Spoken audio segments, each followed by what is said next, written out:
Happiness was something I took for granted, something I believed would last forever. Meeting my husband, Keith, brought me happiness. That fact is etched in my memory. Living with our kind and devoted son, I savored a tangible sense of happiness. But lately, something has been troubling me. My husband has changed suddenly. Listen, you must never answer the door. Even if a delivery comes, you must not answer it. At some point, he started giving strange orders to my son and me. He repeated these commands, looking at us with eyes full of hostility. Moreover, he absolutely refused to accept any packages himself. What could that mean? I couldn't figure it out. The more I thought about it, the more anxious I became. Keith showed expressions so different, like he was a stranger. Had everything until now been a lie? I even began to think that way. I felt my footing becoming unsteady. On the fourth day of his business trip, it suddenly happened. Delivery. When I opened the front door, a cheerful courier was holding a package. I stared at the awaited parcel. Everything will become irreparable. That ominous feeling crosses my mind. It was exactly noon. I thanked the courier and looked at the delivery slip. The sender was Keith's colleague, and the recipient's name included Ms. Annika and mine. Why is my name on it? Overcome by unexpected tension, I could hardly breathe. My breathing quickened, and I felt paralyzed. I could feel my heart pounding intensely. With great effort, I headed to the living room and placed the package on the table. Summoning my resolve, I opened the package. Well then, for a penny, in for a pound. As I broke the seal, it was filled with Keith's truth. They came at me in bundles, as an unwelcome reality. I wanted to look away, but I couldn't. It had all started already. Until I put an end to it, there would be no stopping it. My name is Annika Newton. I work as an office clerk at a local insurance agency. It's been 32 years since I graduated from high school, and this year, I turned 50, making me somewhat of an old-timer. I have excellent relationships with my colleagues, and no particular complaints. Naturally meticulous and cautious, I found that office work suited my personality. I methodically verify each detail, ensuring accuracy in everything I handle. Moreover, working in insurance, which touches upon the important aspects of others' lives, was fulfilling. To say the least, I consider it my calling. I met my husband, Keith, when I was in my 20s, and we got married. Keith is the sales director at a major construction company, a position that I, as his wife, take pride in. He is gentle, humble, and never arrogant. A truly kind person. Despite his high salary, appropriate for his position, he indulges in neither luxury or wastefulness. Instead, he cherishes his family deeply. Our only son, Billy, is now 20 years old. Even as his parent, I believe he has grown into a vibrant and fine young man. Tall and slender, he is the type who would attract attention even without parental bias. He inherited his gentle demeanor from his father and has a character that can't ignore someone in need. On the day of an important university entrance exam, he once helped an elderly woman who had collapsed by the roadside, almost making him late. Billy casually remarked, "I made it in time, so it worked out in the end." But it was a worrying moment for me as his mother. Although I was concerned, I felt proud of him for laughing and being glad that the elderly woman was safe. After all, Billy passed his university entrance exam and now studies mechanical engineering while living at home. In addition to his studies, he works part-time as a tutor and at a convenience store, contributing his earnings to the household. Indeed, he is a praiseworthy and devoted son, whom we are proud of. I live with my admirable family of 3. The house we currently live in was a wedding gift from Keith's parents. Keith's family was known for their significant wealth, well known in the area. I remember being amazed by the size of their house when I visited for the first time for our wedding introduction. I had never seen a garden with such an impressive pond in my life. Keith had hardly told me anything about his parents before our visit, playing innocent by saying, "Didn't I mention it?" Though his modesty is one of his strengths. At that moment, I wished he had given me a heads up. After all, I needed to be adequately prepared. Keith's parents were even more modest, generous, and kind-hearted. I quickly got along with them and grew fond of them as family, just as I did with Keith. Even after Billy was born, they often visited to enjoy time with their grandchild. Unfortunately, a few years ago, they both became ill and passed away one after the other. Since then, the house's title has been under Keith's name. I had a particular reason why I couldn't raise my voice against my husband. Soon after we got married, the insurance company where I worked faced a severe downturn, and my salary was temporarily slashed significantly.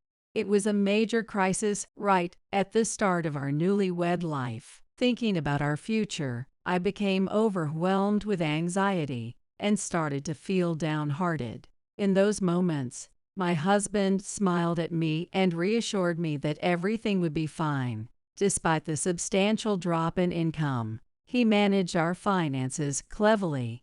His ability to run the household during that time was nothing short of remarkable.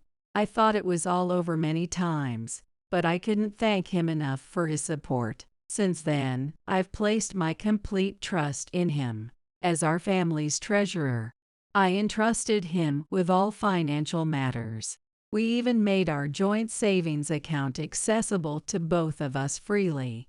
Some people worried about whether I felt uneasy leaving everything to him, but I never faced any trouble. Above all, I cherished the precious memories of how he supported me during that time, and I saw it as natural to trust him. Up to that point, I could say that I had nothing but trust in my husband. Anyway, our family of 3 cooperated and lived a modest yet peaceful life. However, I have a concern now. It's about none other than my beloved husband. For the past 6 months, one of his particular behaviors has been bothering me. It pains me to have doubts about the husband who has supported me all along, but his behavior is too strange to ignore. This peculiar behavior occurred whenever a package was delivered to our home. Every time the delivery arrived, my husband would instruct Billy and me firmly, "Listen, don't answer the door. Under no circumstances." He said it with an unusual level of caution, distinctly different from his usual mild demeanor. He would personally handle the deliveries, showing an inexplicably heightened wariness towards the delivery personnel. Confronting the delivery person, he would say things like, "I told you I won't accept such things. Now leave." He stubbornly refused to accept the parcels. Ignoring the bewilderment of the delivery person, he just kept shouting. It was a side of him I could never have imagined from his usual self. It reminded me of those dramatic reenactments on TV where people behave rudely towards store clerks. Watching such scenes, I often felt grateful that neither my husband nor son acted that way. That's why I was taken aback by this unbelievable side of my husband. At first, I thought it was due to his heightened sense of privacy. Perhaps he had things he didn't want us to see. Raising his voice in a hurry wasn't necessarily strange. But no, it's still odd. Keith, in my memories, had never shown such tendencies before.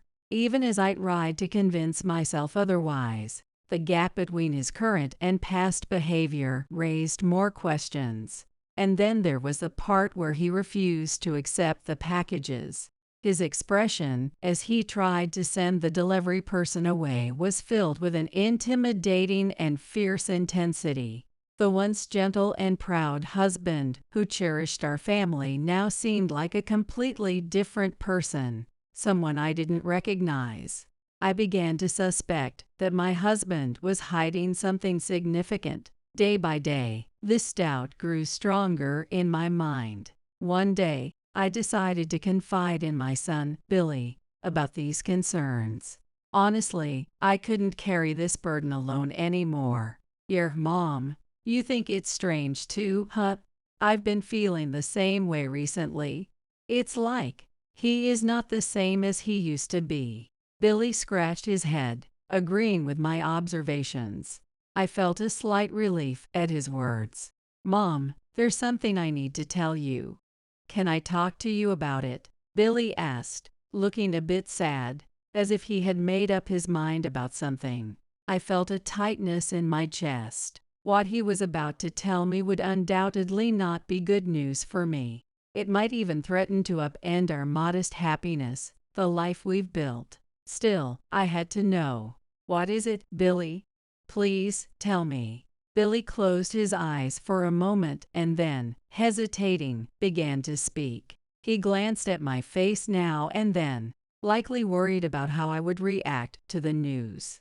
Billy, too, had noticed the odd behavior of my husband lately, and had been carefully observing him.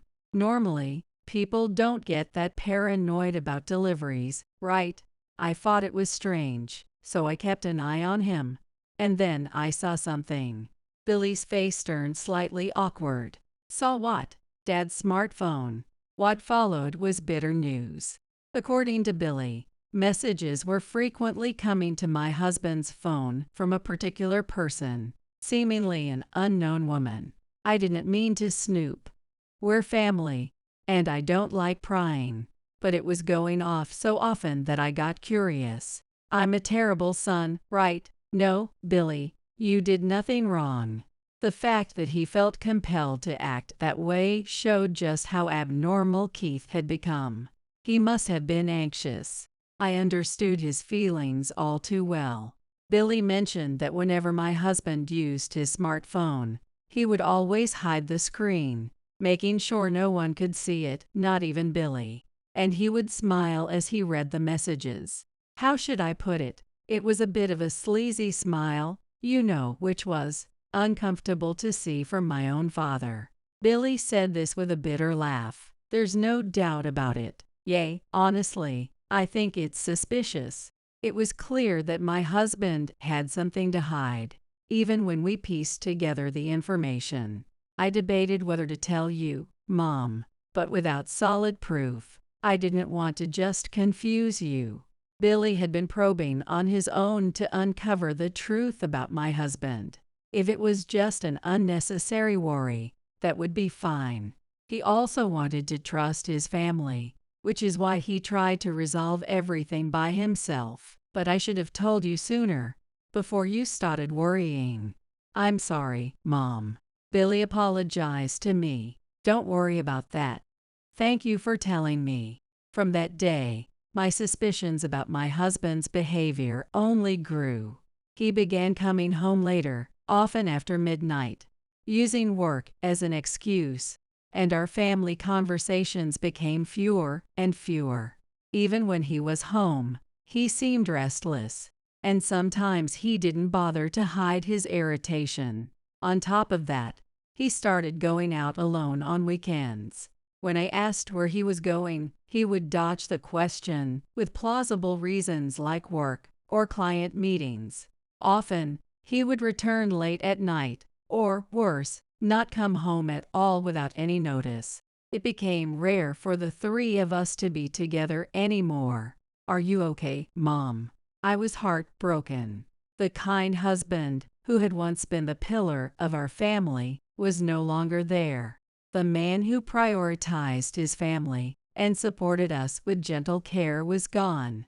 It was time to make a decision. "We need to get to the bottom of this, Billy. Will you help me?" Billy smiled warmly and said, "Of course." That gave me great strength. "Let's investigate again, including everything we've turned a blind eye to." I decided to confront the situation, no matter what the outcome would be. A week later, my husband had to leave for an urgent 5-day business trip. Right before leaving, He persistently warned us. Remember, don't answer the door for any deliveries. Just ignore them. Got it. His overt instructions made us look at each other and laugh. We were now certain. My husband definitely had a secret he was hiding from us, something inconvenient that needed to be concealed. And it has something to do with the deliveries, doesn't it? His attitude was so blatant that it was almost laughable, as if daring us to question what he was trying to hide. Honestly, we hadn't found anything substantial from our week-long investigation. We decided to accept the mysterious delivery when it arrived. On the second day after my husband left for his trip, a letter arrived at our house. Mom, could it be? Yes, it's clearly. The letter was wrapped in a cute pink envelope, the kind of design that young women would typically favor. However, there was no address written on it. The sender's name read Christina Smith. I recognized that name. It was about 6 months ago, I think. My husband had mentioned a new contract employee at his company. Her name was Christina Smith. Ever since then, whenever work came up in conversation, my husband frequently brought up Christina's name. For some reason, I remembered how he seemed unusually happy whenever he talked about her. In hindsight, that was when I first started feeling something was off. A heavy feeling settled in my stomach. Was this jealousy? No, it wasn't. It was sadness. I was sad. I was confused by this newfound emotion that I had been oblivious to until now. I took a deep breath and signaled to Billy. Since there's no address, we have no choice but to look at it. Billy nodded in agreement. I'm opening it. I said this to no one in particular, granting myself permission to unseal the letter. And as expected, its contents were just as I had imagined. No, they were more than that. They were either beyond imagination or below it, depending on how one looked at it. It was just so raw. And to put it bluntly, it was unbearable to read. I felt a wave of nausea.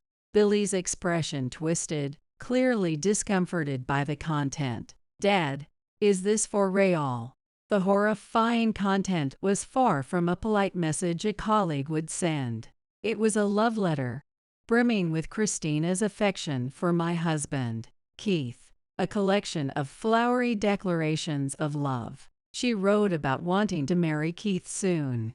She expressed her love for him. She thought of him every night. She pleaded for him to leave his wife quickly and make her happy. These short phrases were scattered throughout the letter, endlessly repeated. As I read a few more pages, I realized that Christina was 32 years old, but her writing conveyed a childlike immaturity. No, it wasn't just childish. It was an immature style of writing. The words were self-centered, with little regard for others. They were superficial and light, lacking depth or maturity. She totally hated me. She couldn't stand the woman who kept Keith tied down. She wished that woman had never existed from the start. She felt like she was on the brink of breaking down. She would do anything to be happy. Even those malicious words toward me were written in that letter. I noticed my hands were trembling. Anger and sadness overwhelmed me at the realization that my husband's betrayal was real. Emotions swirled and consumed me. I wanted to tear this letter to shreds right now. The urge was overwhelming. Mom. Billy gently placed his hand on my back. He was there, just quietly supporting me. No words were needed to convey his warmth. I could feel it spreading from his touch. I'm okay, Billy. I somehow managed to calm the storm of emotions within me. Billy continued to hold me for a while, offering silent comfort. This man was no longer my husband. At that moment, our marriage ended for me. It was heartbreaking and infuriating. But we can't just let this go, can we? I couldn't possibly forgive this. I reaffirmed my determination to reclaim peace and happiness for Billy and me. Although I wanted to destroy Christina's letter immediately, Billy advised me to keep it as evidence. Yes, evidence.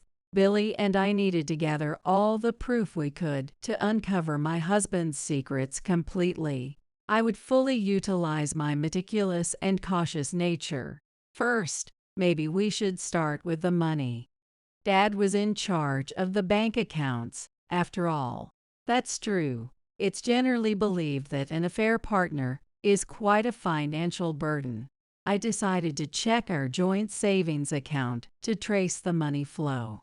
There, I discovered unusual transfers to an unknown account, and the amounts weren't small.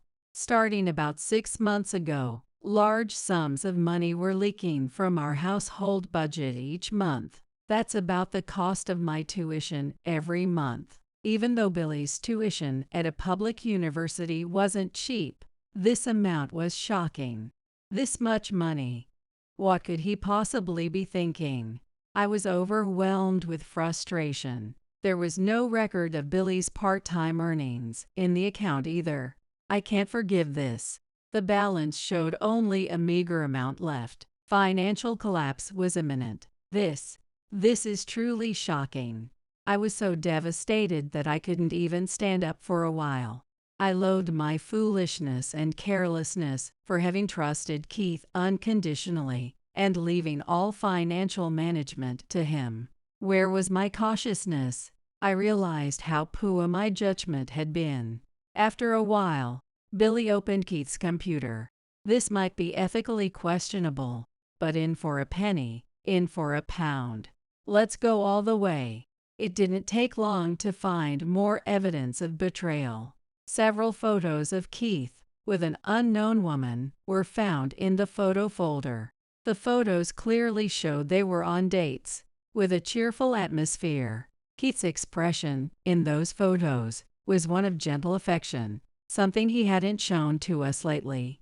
The photos were meticulously organized by date and location, clearly cherished. The dates revealed that the person accompanying Keith on his weekend outings was this woman. It was also easy to deduce that this woman was Christina. Feeling nauseous, I asked Billy to copy the photo data. Messages exchanged between Keith and Christina were also found on the computer. The dizzying love messages went on into the night on some days. I copied all this data and saved it on a USB stick for documentation. At this point, it's almost refreshing. These words came from an honest feeling within me. The anger of being betrayed was there. My heart was deeply wounded. Billy was probably hurting too. But we don't have to expect anything anymore. Billy's words surprised me. It was exactly how I felt. I didn't have to expect anything from the man who was once a good husband, a good father. I didn't have to be deceived again, holding on to a small hope. There was no need to keep repeating this. I could end it now. We decided to go over the evidence we had gathered once again. We've collected more than enough evidence, but there's still that one thing. Right. The one thing Billy mentioned was something we needed to confirm. It was the thing Keith had been unusually obsessed with, the thing he had tried to hide from us. We needed to check the contents of the package. From Keith's behavior before his trip, I was certain that a package would soon arrive at our house. I was sure there was something important hidden inside. All of his betrayals would be in there. I was certain of that. On the 4th day of Keith's business trip, it arrived suddenly. Package delivery. When I opened the front door, the cheerful delivery man was holding a parcel. I took the package with a sense of anticipation, feeling that the moment had finally come. It was exactly noon. I thanked the delivery man and looked at the receipt. The sender was a colleague of Keith's, someone I recognized. And strangely, the recipient was listed as Ms. Annika and my name. Why is my name here? In this unexpected turn, I was struck with an overwhelming tension. I couldn't breathe, feeling almost paralyzed. I could hear my heartbeat pounding in my chest. I somehow made my way to the living room and placed the package on the table. I took a deep breath, but the suffocating feeling didn't go away. In fact, it only grew stronger. I have to brace myself. Whatever I found, I had to accept it. I couldn't look away. I had to face the truth. Billy was at university, so I was alone at the moment, completely alone. I decided to check first. With determination, I faced a cardboard box. In for a penny, in for a pound. When I opened it, the contents were documents. At first, I couldn't tell what kind of documents they were, but as I read through them, the contents gradually became clearer. It was an accusation against Keith. It revealed that Keith had obtained highly confidential company information and passed it to Christina. This was an act of industrial espionage, and it detailed how Christina had been engaging in transactions with a competing company in exchange for money. The documents, stamped with a red top secret mark, meticulously listed the specifics of the transactions, transfer records, and the detailed categorization of the information. There was also mention of Christina's true identity. She wasn't just a contract employee. She had infiltrated construction companies before with similar tactics, lured executives, and collected both money and information as a fraudster. A fraudster. Despite my trembling hands, I couldn't stop reading. Through an investigation by colleagues, it was uncovered that Keith had been tricked by Christina into leaking the company's confidential information. It wasn't a case of cheating driven by pure romantic feelings. It was a corrupt relationship bound by money. What kind of stupidity is this? This can't be true. The document also mentioned how, when Keith became the sales manager, he had stolen credit for a colleague's achievement, and the accusation ended with an expression of deep anger toward Keith. The frustration experienced by the colleague was evident in the words condemning Keith. The shocking accusation came from a colleague who had visited our house several times when he was younger. Back then, they had seemed so cheerful, enjoying drinks together. He had betrayed a precious relationship, trampled on our family just as easily, effortlessly, while wearing the mask of a kind person. I took a deep breath and looked over the documents again. The pounding in my chest and the shortness of breath didn't subside. It didn't go away, but I began to feel my mind gradually calm down. This time, I read through every detail as calmly as possible, taking in every word.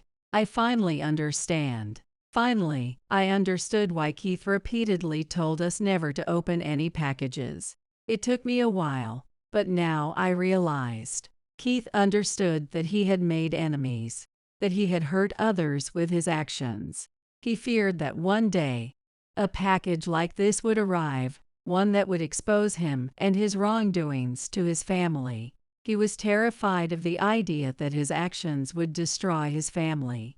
There was no sense of responsibility in him. It was like a child complaining about something.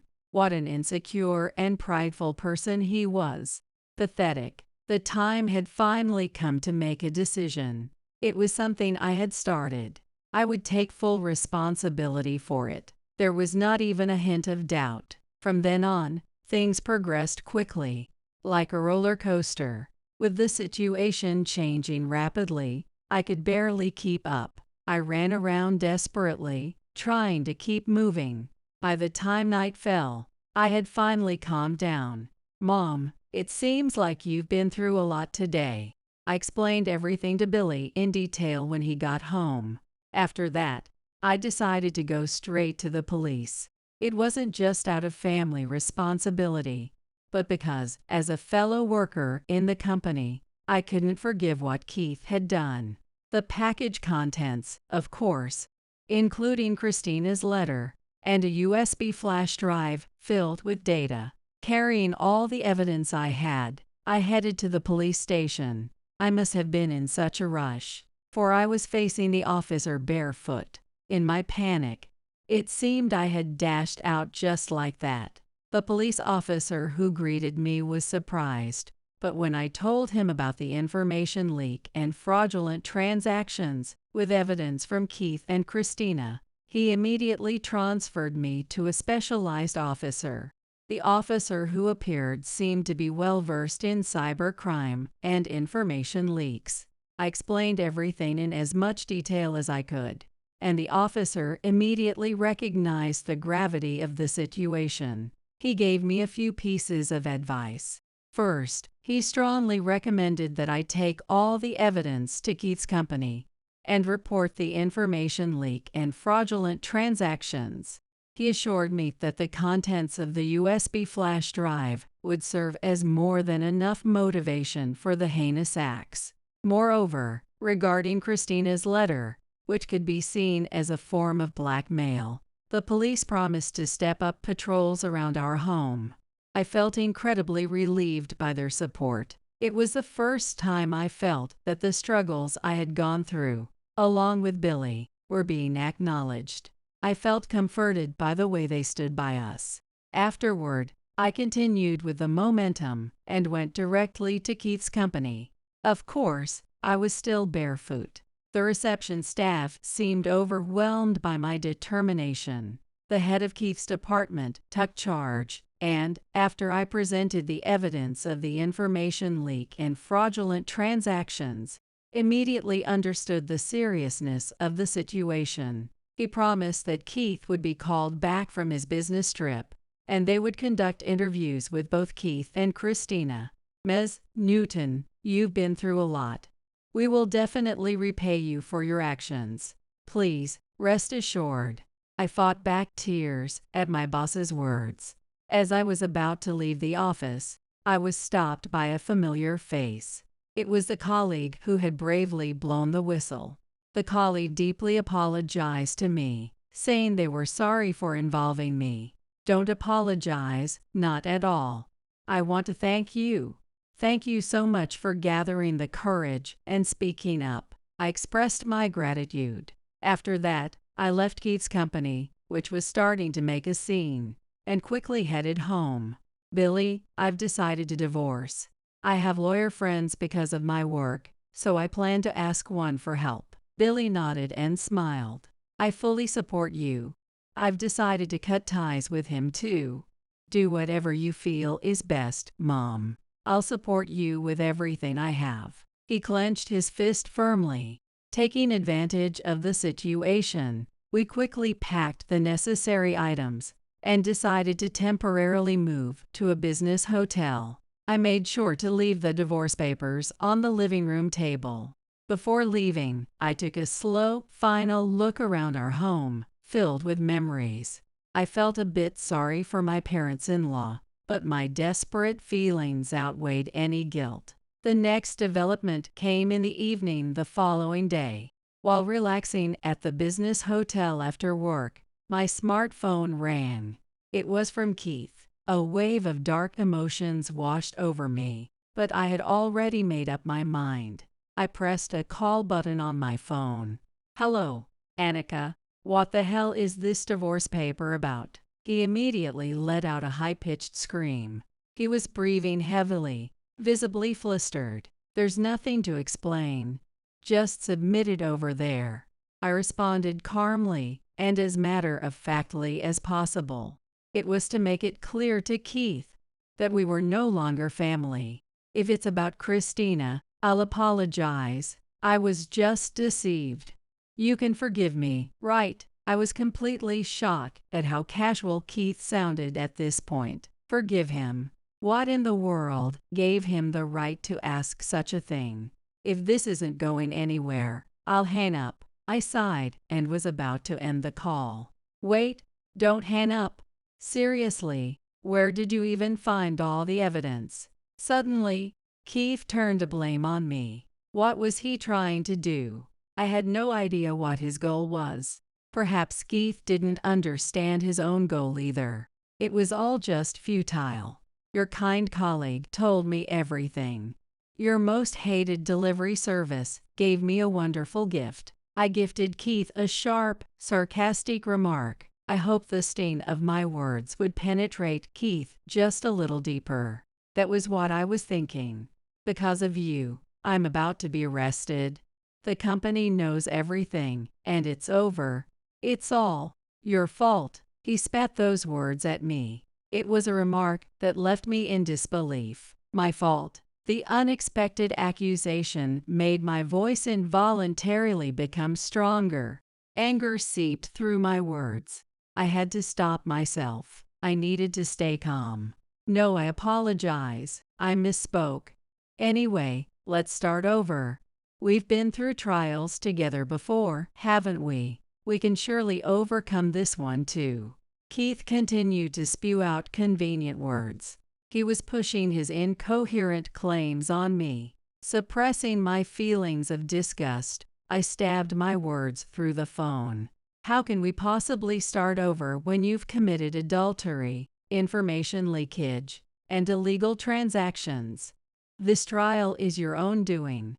Deal with it yourself. I exhaled everything I had been holding back in one breath. If this didn't get through, I wouldn't have any more words for Keith. It felt like talking to someone who wasn't listening. A sense of resignation began to creep in. Yes, I had known it. No matter what I said, it wouldn't reach him. No, it wasn't that. Nothing was ever reaching him in the first place. He wasn't having a conversation with me. He was just talking about himself. Please, Annika, I was just giving Christina the information. I had no idea about the illegal transactions. I'm the victim here. He yelled and screamed, completely shocked that things had escalated to this level. Just as I had expected. Even at this point, all that came out of his mouth were self-defense statements. It was clear that Keith, not me, wanted to shout that he was the victim. So you're saying that the regular large transfers from our joint account to Christina were also because you were deceived by her? You're not guilty. I lowered my voice even further and spoke those words. Well, that's... Keith suddenly faltered, unable to respond. The excuses that followed were unbearable to hear. Keith explained that he had grown close to Christina during overtime hours and became intimate with her. Amidst the busyness, there were moments when they could relax together. In the daily routine of working together, he had unwittingly let his guard down. Neither of them could remember who first said the decisive words, but it seemed that Keith and Christina had naturally fallen into an affair. Christina had a tendency to overspend and was always broke. She would spend her salary on the same day it was earned. As a result, she often asked Keith for money. The phrase asking for money made my skin crawl. But Keith, it seemed, couldn't resist giving anything Christina asked for, simply because she was young and beautiful. He became infatuated, consumed by this infatuation. He poured household money into Christina. His sense of guilt seemed to have been completely numbed. You weren't the type to frequently check bank books or account balances, so I thought she wouldn't notice a little spending here and there. It just happened. How could a just happened be an excuse? I had to suppress my urge to shout. Christina had completely become dependent on Keith, knowing that whenever she asked, he would give her as much money as she wanted. With just one or two sweet words, she could manipulate him freely. But as soon as the details of the case came to light, Christina disappeared, fleeing without a trace. Listening to Keith's story, I was struck by a major question. When I was struggling financially, Keith had supported me. How was it possible for Keith, who was easily manipulated by a bad woman, to handle things so well at that time? Keith, as if resigning himself, finally confessed the truth. The truth is, the way I managed things was thanks to the advice of my late dad and mom. It wasn't something I came up with on my own. What a revelation! It turned out that the reason he appeared capable was because of his parents-in-law support. I was left speechless.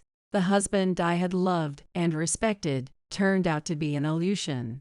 I've always had a complex about Dad and Mom. Compared to my successful parents, I felt pathetic.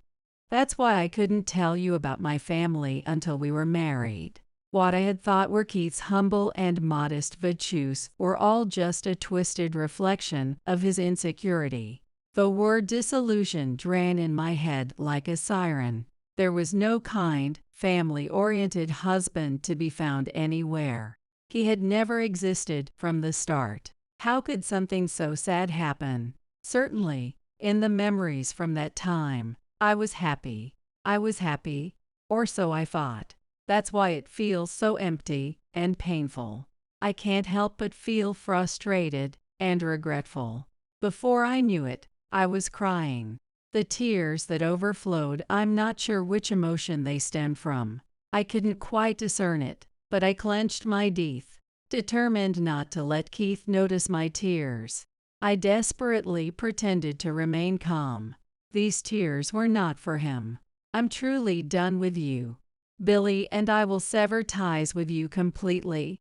We'll never meet again. I said it firmly and pulled the phone away from my ear. Keith's voice scattered like an annoying noise. Hey, wait. We're family, right? I'm about to get fired. Are you telling me to live alone for the rest of my life? You heartless person, aren't we family? Keith shouted, speaking quickly and throwing words at me. He seemed to be in complete disarray. If only that desperation had been directed somewhere else. Still, I couldn't sympathize. In his voice, full of desperation, the word family came through in broken fragments. It was unbearable. Who was it that put family on the scale and weighed it against something else? If you hadn't submitted the evidence to the company, none of this would have happened. It's all your fault. Everything. It's all your fault. Take responsibility. If you have complaints, please go through a lawyer. Goodbye. I ended the call, and this time, I shut him out completely. I immediately changed my phone number, and there was no more contact from Keith. Afterward, Keith was charged with information leakage and fraudulent transactions, and it seems he ended up in police custody. Naturally, he was not granted any leniency and was moved behind cold walls. As for me, with the help of a lawyer I knew, the divorce was officially finalized. Since I had gathered evidence of the misuse of our joint savings, Keith was ordered to pay an unusually large alimony. For me, severing ties with Keith was my top priority, so I didn't mind if I never got the alimony back. I deeply desired to completely cut ties with Keith. Keith was sentenced, and as the details became public, he was disowned by his relatives and old friends. He now lives in solitude, filled with regret, claiming that no one has helped him. After his release, he tried contacting everyone he knew, but they all ignored him. He works hard for a modest income, physically and mentally exhausted. It's karma.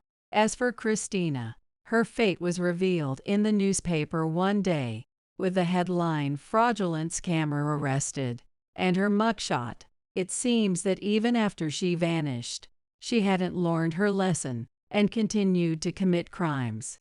It reaffirmed that a person's true nature doesn't change so easily. She also faced criminal responsibility and spent some time reflecting on her actions.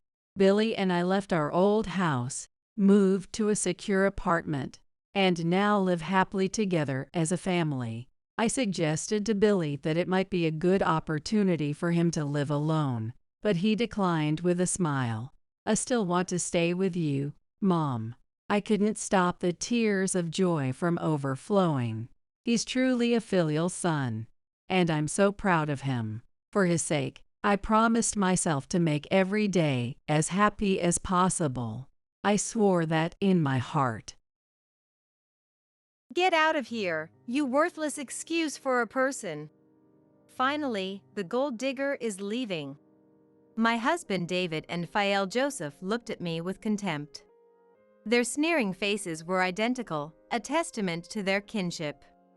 Beside them, Emael Sarah and Sael Linda tried to stifle their laughter. It was uncanny how much they resembled each other in the worst possible way.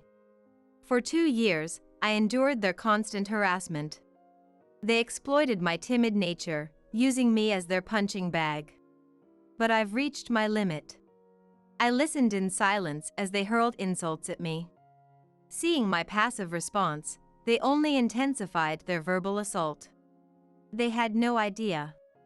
What awaited them was a hell they couldn't imagine. My name is Nancy, and I turned 30 this spring. After graduating from college, I worked as a typical office lady in the city. My life consisted of commuting between home and the office, and I worried I'd remain single forever. Then, one day, everything changed. While traveling with friends, I had a fateful encounter. It's quite rare to have young visitors in such a remote place. I'm pleasantly surprised. The one who greeted us at the remote hotel was David, who was single at the time. His family ran the hotel, and he was training to take over as the second-generation owner. David wasn't particularly handsome, but his kind smile captivated me instantly. Gathering my courage, I asked for his contact information, and we gradually grew closer. Actually, I've been thinking about you ever since I first saw you, Nancy. After one of our many dinners, he confessed, his face flushing red. I was overjoyed to know our feelings were mutual, and I eagerly accepted his confession. After 3 years of dating, we got married. His home was far from mine, which worried my family. Don't worry. David's parents and his sister Linda are kind. There's nothing to be concerned about. I was a bit sad to leave the company I had worked at since college, but I quickly settled into my new life, working at the hotel after our wedding. The family home was on the same property as the hotel, making my commute easier compared to my days working in Los Angeles. However, my carefree thoughts soon vanished. Nancy, there are wrinkles in the laundry. Oh, I'm sorry.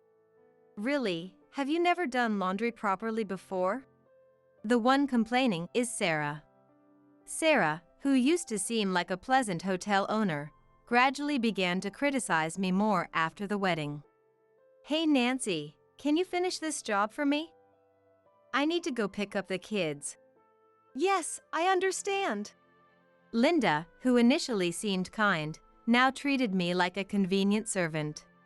She had returned to live with the family after her divorce a few years ago, and her child, much like her mother, was quite spoiled. Honestly, Sarah and Linda overwork you. If you need help, come to me. Joseph appeared kind on the surface, but his eyes were filled with blatant lust when he looked at me. There was a time when he walked in on me while I was showering. It was an accident, he said, but his face was twisted in a grin. Is this how my life will be from now on? 6 months into the marriage, Sarah's verbal abuse became relentless. Linda began stealing my belongings and money. And Joseph started openly trying to touch me. I was reaching my breaking point. In tears, I finally turned to David for help. But my family would never do such things. He shouted at me, his face red with anger, refusing to listen. From that point on, he also began to harass me. I wish I had dated you longer. Then I would have realized how useless you are. By the time a year had passed since our wedding, I had grown accustomed to hearing such remarks from him. Harassment from my in-laws became a daily occurrence, and I survived by numbing my emotions. But then, one day, Nancy, come with me. Huh? Where are we going? Sarah glared at me sharply as she answered. To the gynecologist. Since you haven't gotten pregnant yet, we need to get you checked out. What? I had grown used to enduring everything with a blank expression, but this shocked me. Sarah, seemingly pleased with my reaction, grabbed my arm firmly. Let's go. Wait! Sarah was large and strong, and my resistance was futile. She dragged me to the gynecologist, where I was examined thoroughly. The result was that I had difficulty conceiving. The doctor said it wasn't impossible for me to get pregnant, but it would be challenging. As soon as Sarah heard the diagnosis, I knew it! She lashed out at me. When we got home, Sarah told Linda and Joseph that I couldn't get pregnant. Before I could correct her and explain that it was just a difficulty, not an impossibility, they began to insult me. If I had known David's wife was useless like this, I wouldn't have let him marry you. Exactly. I supported you because I expected you to bear the third generation of the hotel. But now that you're useless, there's no need to protect you. At least serve as our labor force. We should just get a divorce immediately. There's no need to keep someone useless around. I couldn't even cry at the barrage of cruel words. All I could do was endure. My marriage was a huge mistake. His words cut the deepest. There was no one here to help me. That realization hit me hard. Still, I wanted to have his child because we were married. I thought maybe if we had a child, the criticism from his family might lessen. With a small glimmer of hope, I decided to talk to David one day. David, can we talk? Huh? Does it matter to me? David, sitting in his usual spot in the living room reading a magazine, didn't even look at me. Recently, David either ignored me or responded coldly when I tried to talk to him. But I mustered my courage and spoke up. I want to try fertility treatment. If we underwent fertility treatment, surely we could have the child everyone wanted. Before I could finish, David's angry voice cut me off. What? We don't have money for that. Suddenly shouting, David threw the magazine he was reading at me. I was so shocked that I stood there, dumbfounded. It's your fault for not being able to get pregnant properly. If you really want treatment, pay for it yourself. But I don't have any money. After our wedding, Sarah took my debit card away. She claimed it was to prevent unnecessary spending, but she probably just didn't like me having financial freedom. Though I hadn't shared my PIN, preventing her from using it, I had no money of my own. I never received a salary for working at the hotel. Given these circumstances, I had no money of my own. I know. I'll get a job outside. What? Sarah said our finances are tight recently. If I work outside, I can help with expenses.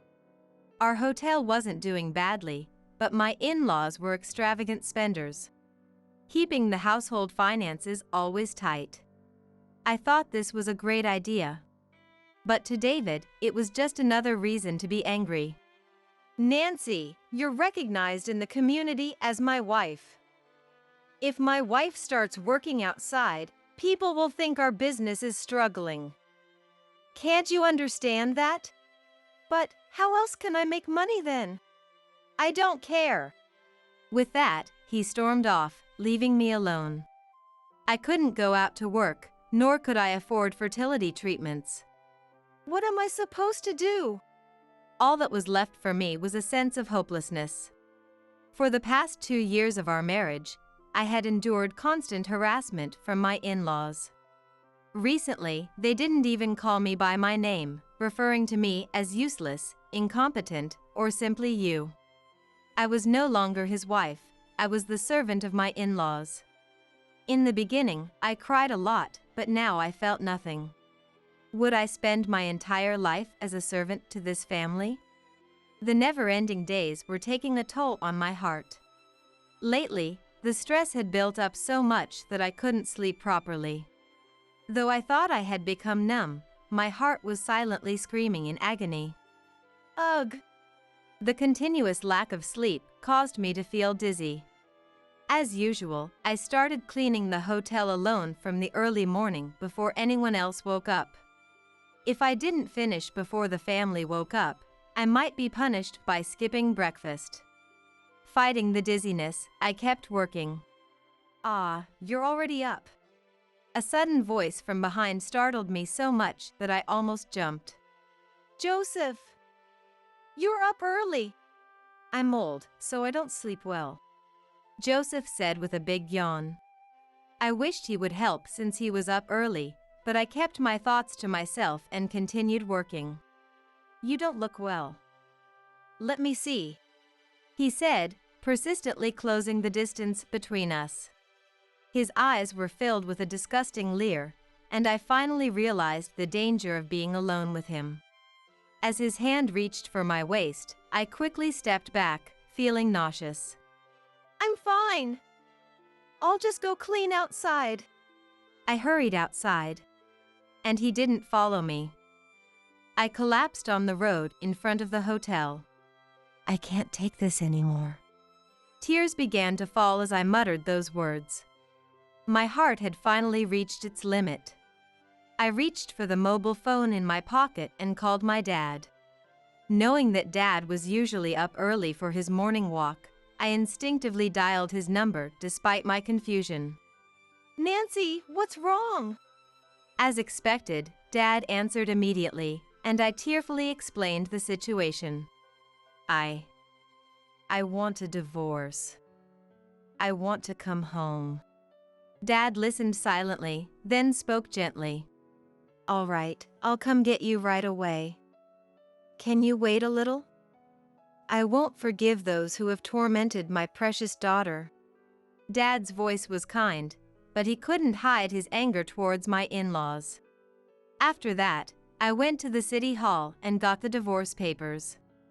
I filled them out and presented them to David and the others who were now awake. "Oh, really?" I expected David to yell at me, but he signed the divorce papers without hesitation and handed them back to me. A bit surprised, I took them, and David said with a twisted expression, "I was planning to divorce you soon anyway, since you can't have kids and can't do the hotel work properly. You've saved me the trouble. Right, everyone?" David turned to face his family as he spoke. "That's right, we don't have the luxury to support someone useless." "Exactly. She's totally worthless. She used to have some value because she had money, but now her wallet is empty. She's completely useless." "Yes, indeed. At the very least, she could have told me the PIN for the debit card I kept for her." Sarah and Linda directed their identical nasty smiles at me. Joseph, his pride hurt by my earlier rejection, nodded at David's words and spoke. "David's right. Get lost quickly, you failure." David burst out laughing at Joseph's words. "Well said, Dad." "Ah, I feel relieved. Finally, the gold digger is gone." Seeing his twisted face, I felt a wave of nausea rise within me. Why did I ever fall for such a terrible person? Was my judgment that poor? In the past, I wouldn't have felt anything when they hurled insults at me. But now, I was regaining my emotions. Seeing my in-laws' twisted faces, anger welled up inside me. A few hours after I called Dad, I received a call that he had arrived at the hotel, and I sighed in relief. Mom was preparing to welcome me back home, so Dad and my brother Brian were the ones who came. I gathered my few belongings and headed to the entrance. Over the past 2 years, Linda had stolen or Sarah had thrown away many of my things, so my possessions had dwindled to a small, easily manageable amount. "Well, I'm leaving now." "Wait. We won't be satisfied unless we say a few words to your family. We're coming with you." My in-laws followed me with lecherous smiles.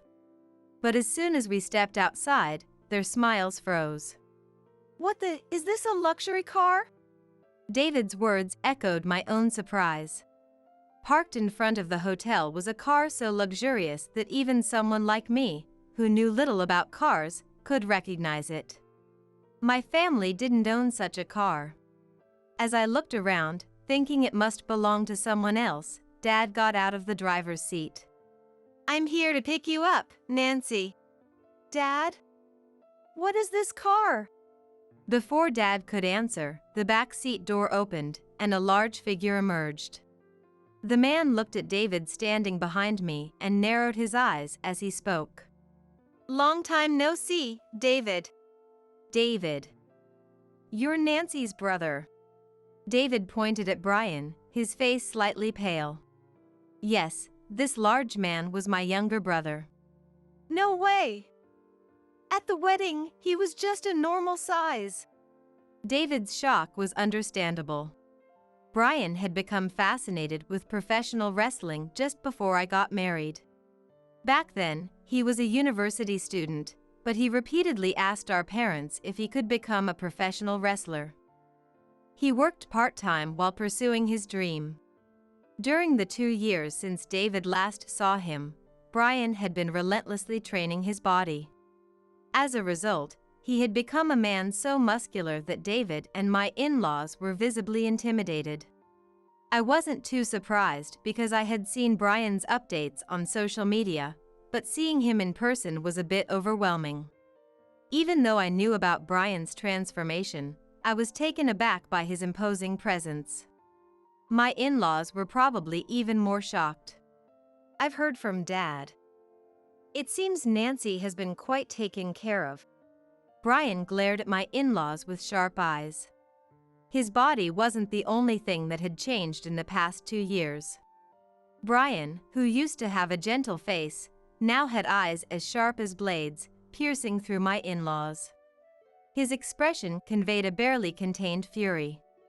David, standing in front of Brian, looked like he might run away at any moment. Despite his impressive physique now, Brian used to be very dependent on me.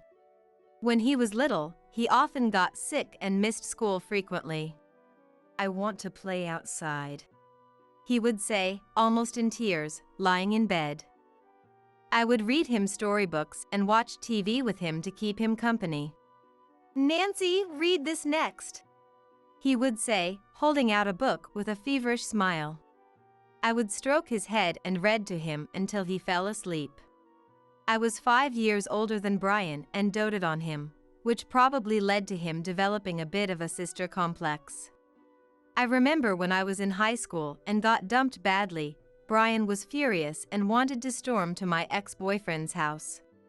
By then, he was no longer weak and was taller than me, so it was tough to stop him. Even after I got married, Brian's sister complex remained, and now he stood intimidatingly before my in-laws. Brian, you've gotten so big. So, you're here to pick up Nancy, right? Nancy, get in the car and go home, David said, his voice trembling slightly, trying to sound gentle. It had been years since he spoke to me so kindly. I couldn't help but smirk at David's pathetic attempt to change his attitude in front of a formidable opponent. Brian seemed to feel the same way. He took a step forward, glaring at David. First, you need to take responsibility for what you did to Nancy. Responsibility? What are you talking about? David was sweating profusely, looking around nervously. Unable to meet Brian's intimidating gaze, his eyes darted everywhere. I am warning you, if you lay a hand on me, I'll call the police. Huh? Do you think I would hit you? I'd break your bones. I don't hit weaklings. I'm not that cruel. Brian's calm yet threatening words made David's face briefly contort with anger. His useless pride was wounded, but facing such a muscular man, he couldn't muster a retort and bit his lip. Seeing him like this, Brian looked exasperated and turned back to Dad, still in the car. Dad, bring Anthony over. All right, Dad replied, stepping out of the driver's seat and opening the passenger door. When the person inside stepped out, my in-laws gasped. The branch manager! Why are you here? It wasn't just my in-laws who were surprised. Anthony! Hey, Nancy, long time no see.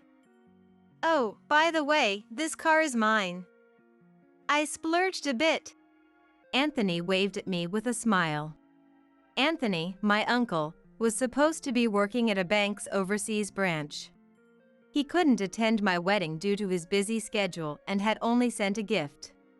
Since then, we had only exchanged messages. As I struggled to process why he was here, Dad explained. Actually, Anthony returned to the US a few days ago. His overseas assignment ended, and he's back at an American bank. By coincidence, he's now assigned to a bank in the same area where Nancy lives. He was going to contact you when I told him about the divorce, so he decided to come along. Anthony nodded at Dad's explanation, then turned to my in-laws with a smile. I've visited the local bank as the new branch manager and greeted some of the people who visited the bank for loans. I didn't realize then that Nancy's husband's family owned the hotel. I wasn't able to attend the wedding, and Nancy didn't tell me much about her in-laws' hotel. Plus, I was so busy that the greeting was brief, and we didn't get to introduce ourselves properly. So that's what happened. Wait, a loan? This hotel took a loan from the bank? I didn't know that, I said, looking at David, who avoided my gaze awkwardly. Well, the business has been struggling recently. I realized that they had taken out a loan without telling me. Thinking back, it did seem like the number of customers had decreased recently. Despite this, the lifestyle of my in-laws hadn't changed, and they hadn't taken any measures to improve the situation. I was appalled by their complacency despite the tough business conditions. No way! Nancy's uncle is the branch manager of our bank? Joseph muttered, turning pale. Beside him, Sarah and Linda also looked ashen. Remembering how they had mistreated me, they probably regretted it now. They turned to me with overly friendly smiles. Oh my, we didn't know your uncle was so important, Nancy. You should have told us. Really? We're so close, Nancy, why didn't you tell us? Sarah tried to touch me in a friendly manner. But I avoided her. Don't touch me.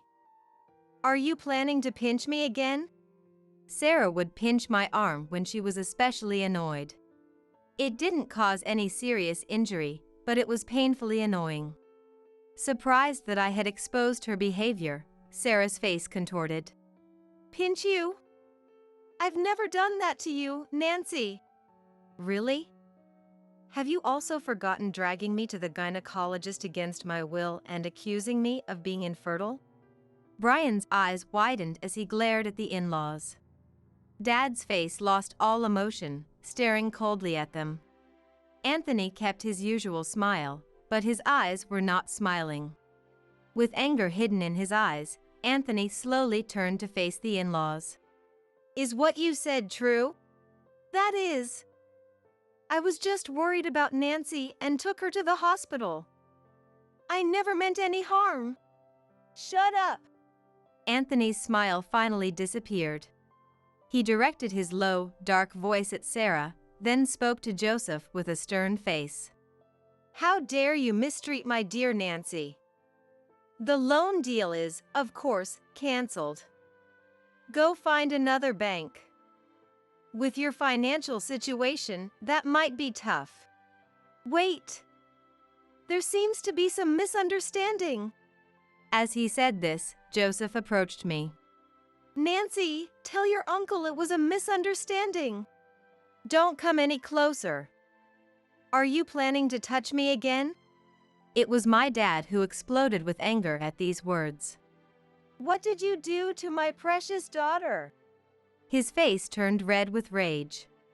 A loud shout, unlike any I'd ever heard, echoed everywhere. Facing Dad's furious expression. Eek! Joseph whimpered. Dad, don't. If we get physical, it will only make things worse. I understand how you feel. I would also love to punch them until their faces are unrecognizable. Brian's harsh words made the in-laws tremble. If we stay here any longer, someone might get hurt. Trying to end the confrontation, I stepped forward.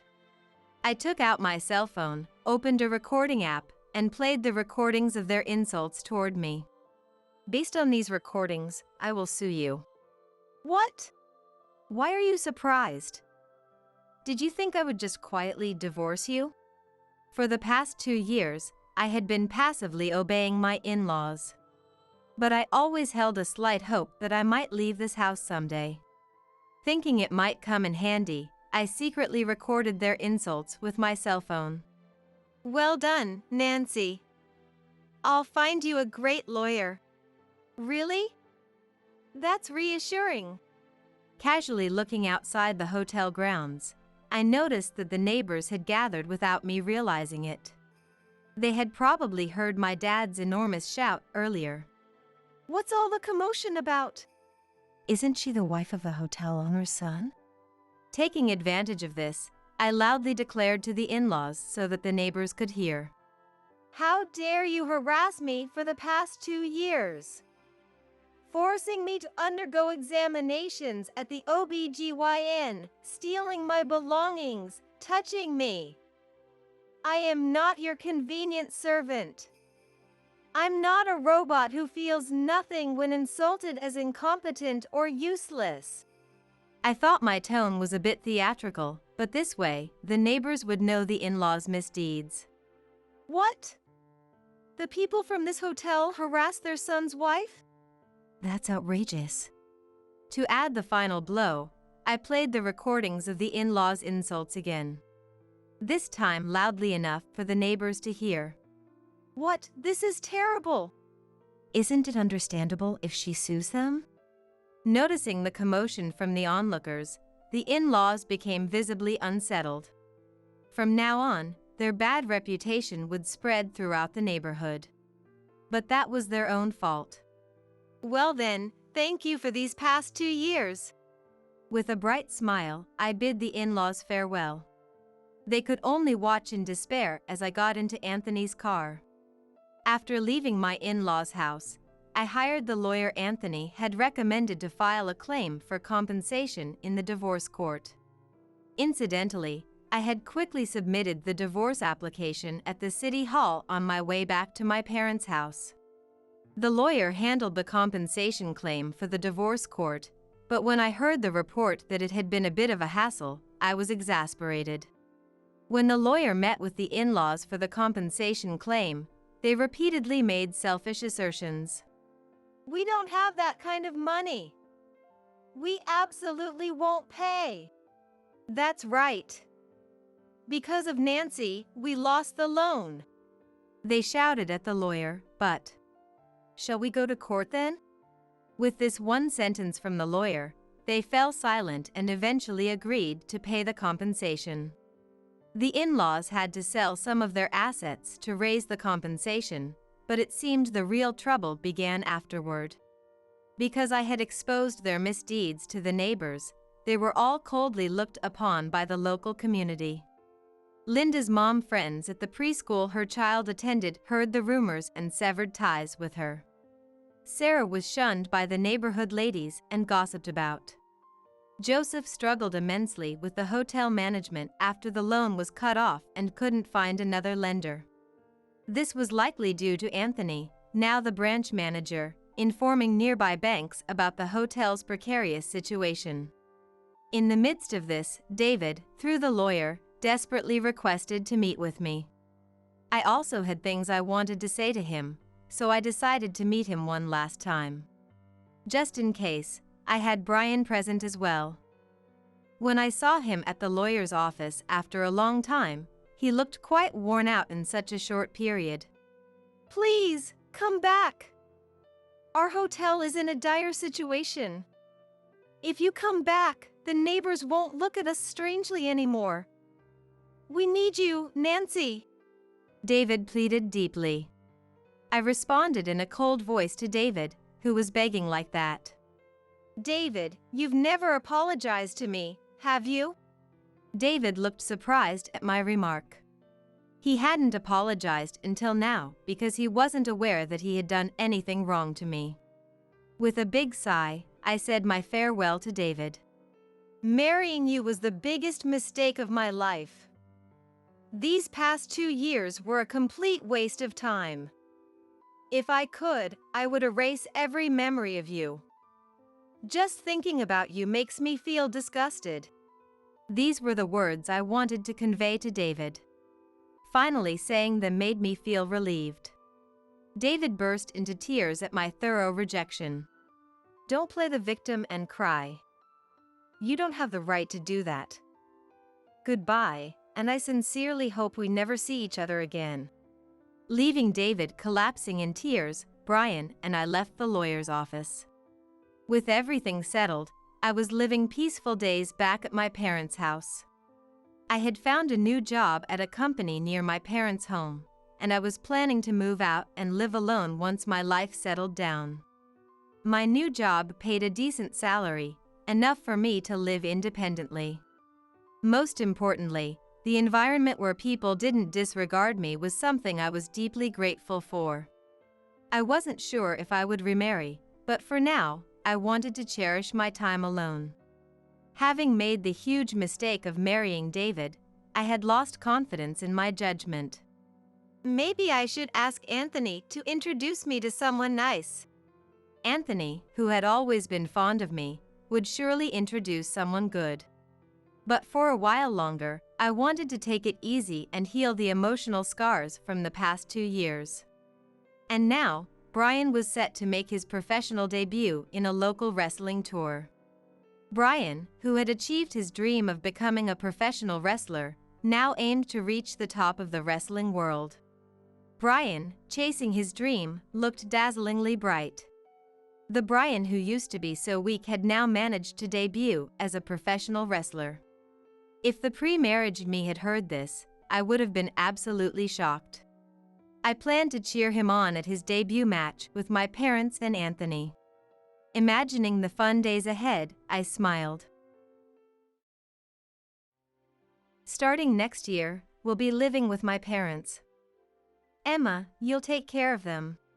My husband Ethan declared loudly in front of everyone at the housewarming party for my in-laws' new home.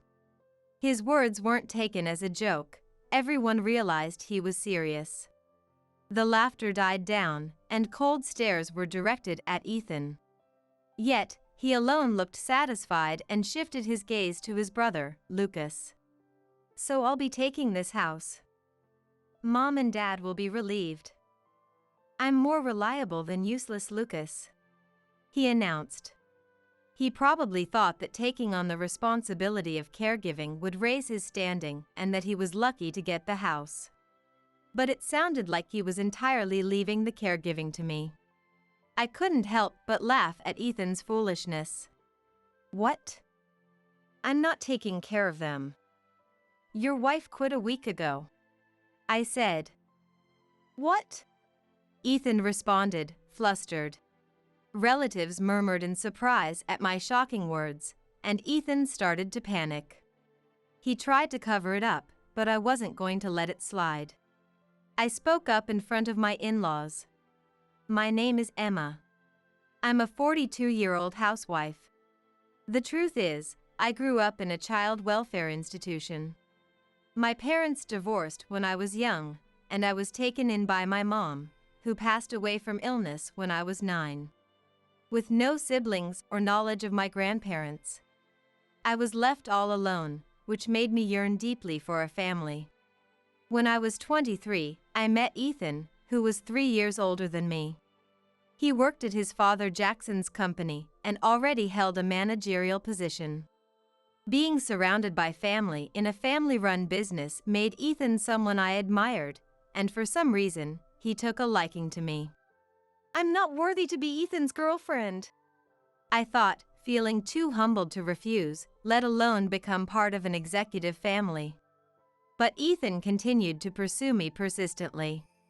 In the end, I succumbed to his persistence, and we began dating and eventually married. I worried that my background would make my in-laws dislike me, but my mother-in-law Isabella and the rest of the family were wonderful people, making me feel blessed to have married Ethan. However, there was something about Ethan that concerned me. He harbored a strong inferiority complex toward his older brother Lucas. Lucas also worked at Jackson's company and was the next in line to be president.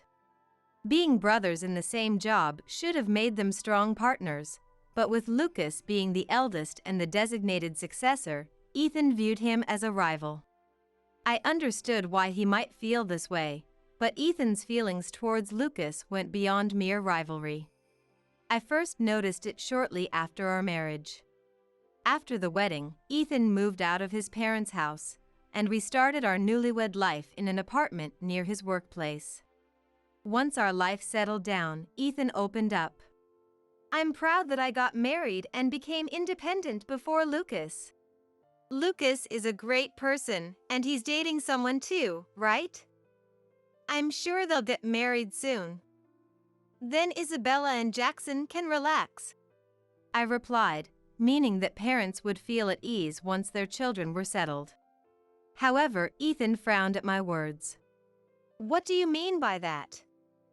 Are you saying they can't feel at ease just because I got married? That's not what I meant. Yeah, I'm just the second son. The eldest son gets all the privileges. Ethan's childish remark filled my young heart with guilt. He continued to harp on about being the second son for a while. Each time, I offered supportive words, but they never seemed to reach him. About 2 years later, Lucas's marriage was announced. His partner was Mia, a woman he had been dating since college, and I had met her several times. She was a perfect match for Lucas, a truly wonderful woman. Jackson, Isabella, and I were delighted about the marriage, but Ethan uttered something outrageous at the wedding. I thought they'd break up eventually, but it's Mia, huh? He's even got a better wife than me. I couldn't believe my ears. I didn't even want to ask what he meant. I certainly don't think I can compete with Mia, who is intelligent and beautiful as a woman. However, I thought it was wrong for Ethan to say that, and in the first place, it's not something that should be compared. With a small, bitter smile, I whispered, "I'm sorry." It was Isabella who stood up for me. What are you saying? You're the one who lost by making such disgraceful remarks in the first place. Isabella, who stated this clearly, then turned to me and said quietly, I'm sorry. Ethan just wants to complain about Lucas. Don't worry about it. No one thinks there's a winner here. Thanks to Isabella's comforting words, I managed not to cry. But Ethan's displeased expression remained, and he continued to sit sulking. After that, Ethan involved me in his attempts to outdo Lucas at every turn. Shortly after Lucas's wedding, he started saying, "We have to have a child before Lucas." But I didn't get pregnant easily. I felt sorry about it and made efforts to conceive, but in the end, Lucas and Mia were blessed with a child before us. When Ethan found out, "It's your fault we lost," he was furious. A year after Lucas and Mia had their child, we were blessed with a child too, but our baby was a girl. Lucas's child is a boy, and we have a girl. He even extended his rivalry to our children. Nevertheless, Jackson, Isabella, Lucas, and Mia all doted on our daughter, Sophia. I want our next child to be a girl too, Mia said, also doting on Sophia. Ethan, the only one discontented with Sophia being a girl, watched as she grew up loved by everyone in the family.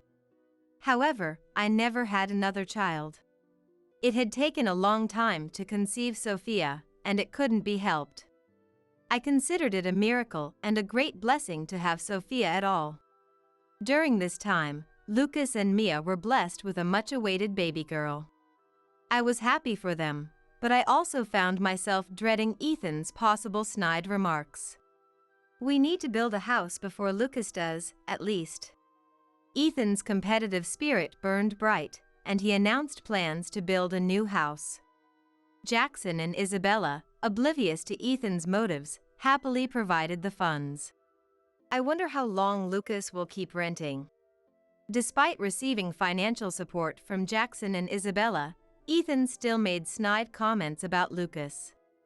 I felt uneasy whenever Ethan tried to compete with Lucas. Building a new house under these circumstances didn't bring me genuine joy. You shouldn't say things like that. There's no need to compete. He's your only brother. I repeatedly admonished Ethan for his backbiting, but he never changed.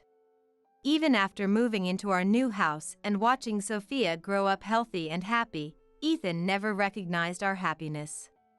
He constantly saw Lucas as an adversary. The more I tried to reprimand Ethan for his behavior, the colder he grew towards me, eventually voicing his dissatisfaction with me as well.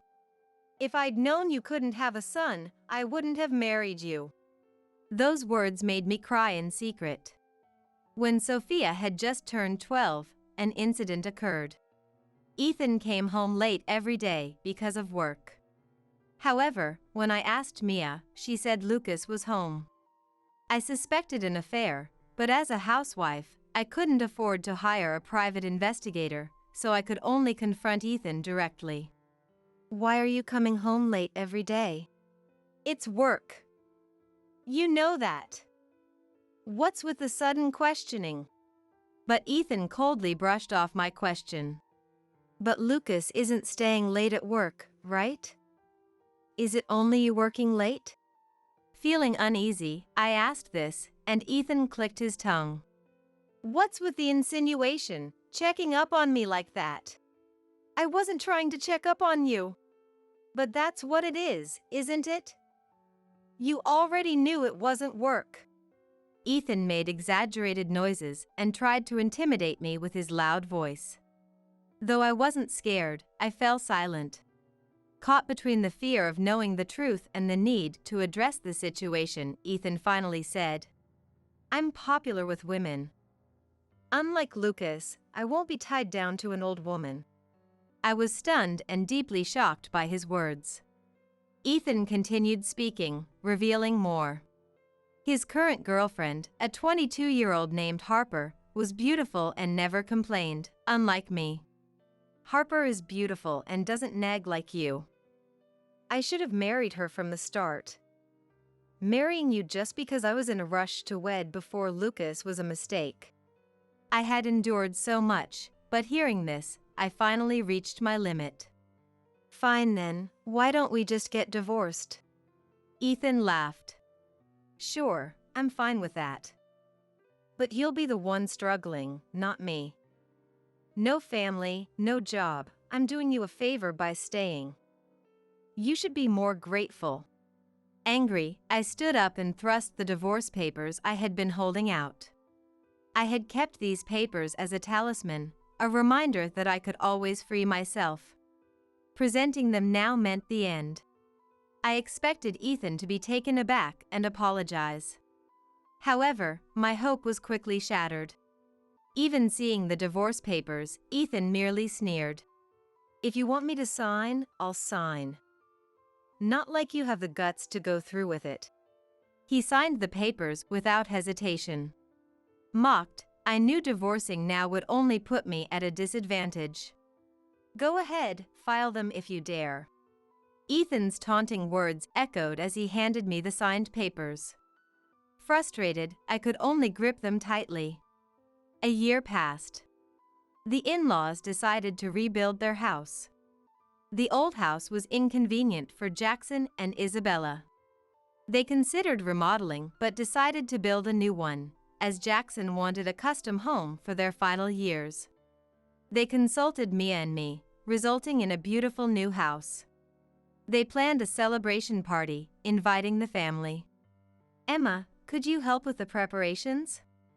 Isabella asked. Of course, I replied.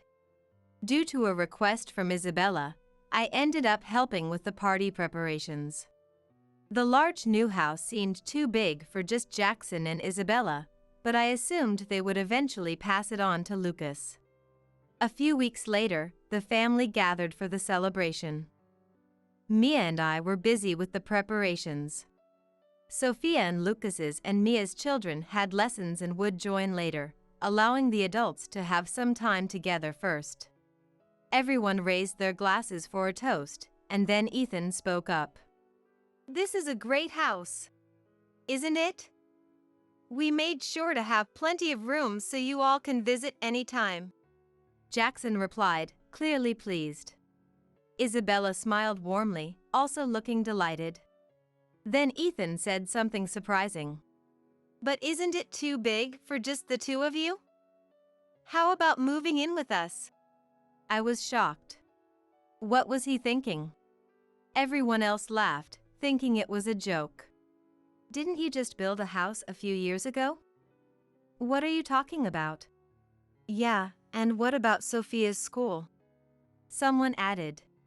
But Ethan's expression remained serious. "Sophia will start middle school next year, so it's perfect timing. Starting next year, we'll all live together. Emma can take care of Mom and Dad." It became clear to everyone that Ethan wasn't joking.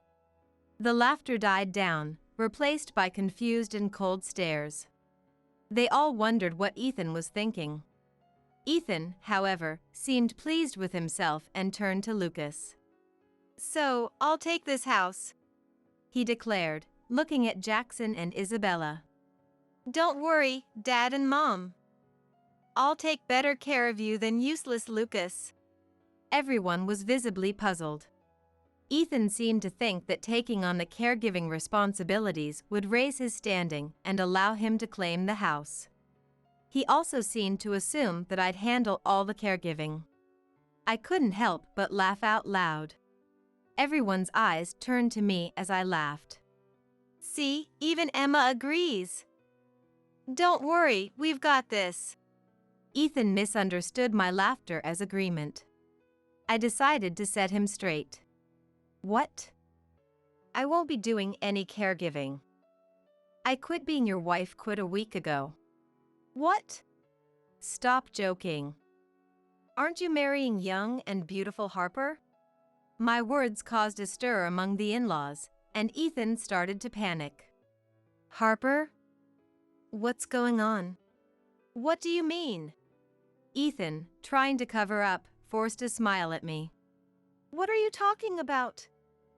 I don't know anyone named Harper." I wasn't going to let him off the hook. "Don't play dumb. It hasn't even been a year since you told me about her." I continued with a smile. "Harper, who works at the same company." "You said she was 22 a year ago, so she's 23 now? You boasted about dating young and beautiful Harper. That's why I quit being your wife." As I exposed his affair, Ethan grew increasingly panicked. By the time I finished, he was pale, sweating profusely, and looking down in desperation. In contrast, Lucas turned bright red with anger. "What's going on? You're having an affair with a coworker?" "Isabella, contact HR right away and ask about an employee named Harper, around 23 years old." "Understood," Isabella replied, her face also pale, as she stood up with her mobile phone. "Wait, no, please wait," Ethan yelled, trying to follow Isabella, but Jackson and Lucas wouldn't let him. Lucas and Jackson's fury didn't subside as they continued to shout at Ethan. The rest of the family looked at him with disdain, making him feel even smaller. "Ethan, explain yourself properly," Jackson demanded. "But, Ethan stammered, unable to form coherent sentences under Lucas and Jackson's grilling. I watched it all with a smile. No matter how many questions Lucas and Jackson threw at him, Ethan kept insisting it was all a misunderstanding.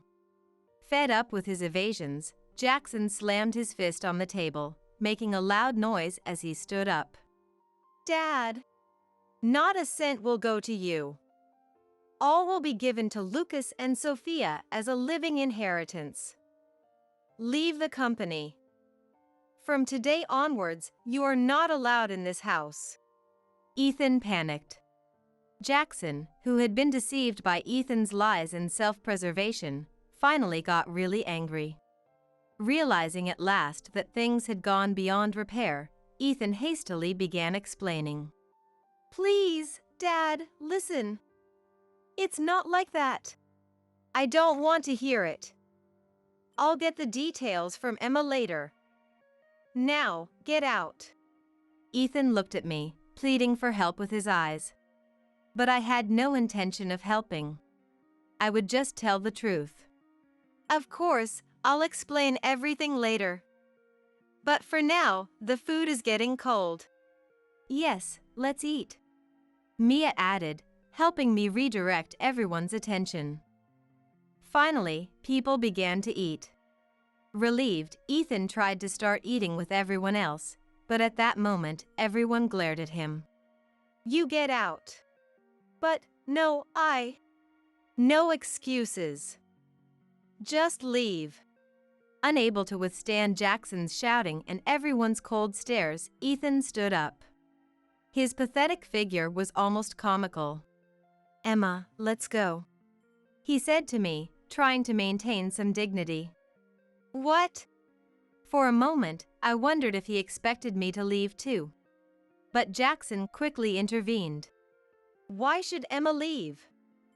You're the only one leaving. Right, goodbye.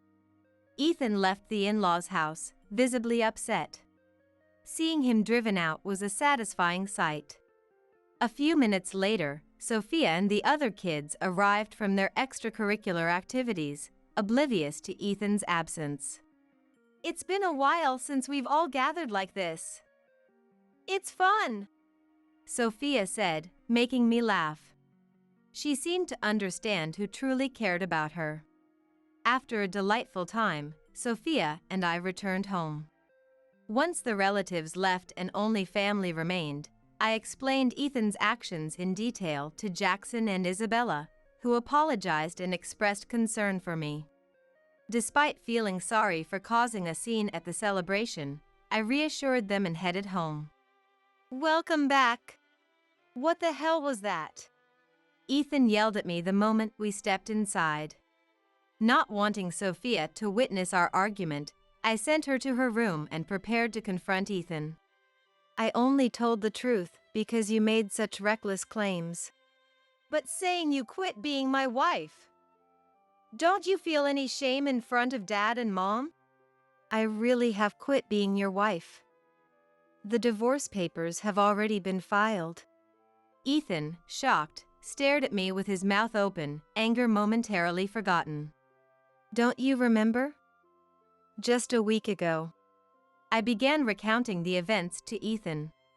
A week ago, he had come home past 1 a.m., drunk after being with Harper. I come home to relax, but seeing you here just makes me more tired, he had said, waking me up just to insult me. I was not a saint who could forgive infidelity indefinitely. Although I had endured for the sake of staying together, that remark pushed me to my limit. Fine. Then, we'll get a divorce. You always say that, but you never follow through. I'm the one who wants a divorce. Unable to tolerate the situation any longer, I submitted the divorce papers the next day. Ethan behaved normally the following day, either forgetting due to his drunkenness or pretending to. Regardless, I took advantage of his ignorance and quietly prepared to move out. Ethan turned pale at my words. I said that. It was just a joke. I didn't mean for us to divorce. What do you mean, didn't mean? We're already divorced. Even if we're getting a divorce, we need to discuss it more. This makes me look like the bad guy. Suddenly, Ethan flew into a rage, yelling at me. It's not just making you look bad, you are the bad guy. I confronted him with the reality, but he refused to acknowledge it, getting angrier instead. You have your faults too. What will Dad think after what happened today? Ethan mumbled, clearly more concerned about his image than our relationship. I was increasingly disillusioned with him. Anyway, I'll move out as soon as the new place is ready. What? You think I'll let you off that easy after what you pulled? If you want to leave so badly, get out now. How could he say such things to a wife he had been with for over 15 years? Knowing I had no place to go and still saying such things is just too cruel. What's wrong? If you apologize to me properly and tell Dad and Mom that you were lying, I might forgive you. Ethan sneered. I could manage alone, but with Sophia, I couldn't afford to lose our home. Just as I was feeling cornered, a savior appeared. I recorded your argument.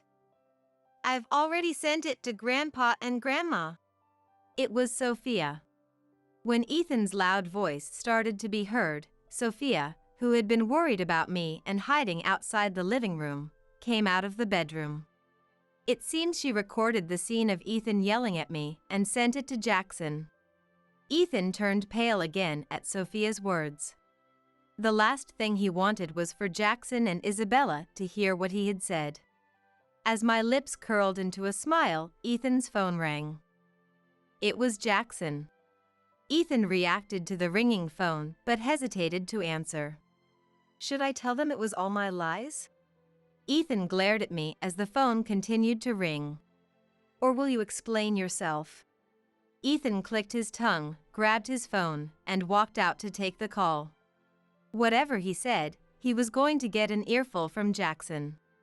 Later, Isabella called me. She told me Jackson wanted to talk to Ethan again. And Ethan was heading to the in-laws' house the next day. The next morning, while Sophia was at school and I was preparing to move, the doorbell rang. It was Lucas. Lucas, what brings you here?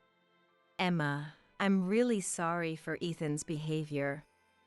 Dad sent me. Jackson did? Lucas nodded and immediately called a locksmith to change the locks. Once the new locks were installed, the company's legal counsel arrived next. They were there to arrange compensation claims against Harper and Ethan. It happened in an instant, but with Lucas's support, I quickly took care of the procedures. We can arrange for Emma to get the house in the division of property. Considering Ethan's infidelity and the money he spent, he probably doesn't have much besides the house. At the very least, I want Emma to have it. Of course! I was surprised by this conversation, but soon tears started to fall. These were tears of relief, knowing that I could continue to raise Sophia as before. Emma, I know you've always taken good care of Ethan, Dad, and Mom. Ethan may be a hopeless brother, but I consider you my sister. And Dad and Mom wanted it this way too. Lucas said this to me. Overwhelmed with gratitude, I struggled to find the right words to thank him. At that moment, I realized that Ethan would never be able to surpass Lucas. After being severely scolded by his parents, Ethan came back home. But the house was already locked. Of course, he couldn't enter with the key he had. Emma, what do you think you're doing? Hearing Ethan's voice, Lucas stood up and went to the door. Admit your fault and apologize. Lucas? This house belongs to Emma. If you want to come in, you must apologize first. Ethan was silent for a while, but Lucas explained to him that the house was awarded to me in the property division. After some time, Ethan finally spoke words of apology. It was all my fault. I peeked from the living room to see his expression and noticed neighbors laughing at him as students were coming home from school. Emma, I'm really sorry. I was wrong. Please let me in so I can apologize properly. Ethan kept repeating the same words. Seeing his pathetic state, I couldn't help but laugh. He said he would go to a motel for the time being. Under Lucas's supervision, he came into the house to get his things and then left. Perhaps it was because Lucas was there, or because of the scolding he received from Jackson and Isabella, but Ethan didn't complain to me as usual. I watched him leave the house quietly, feeling both relief and a sense of poetic justice. The next day, Lucas arranged a meeting with Ethan and Harper. He asked if I wanted to join, but I declined, knowing that seeing Harper would make me feel ill.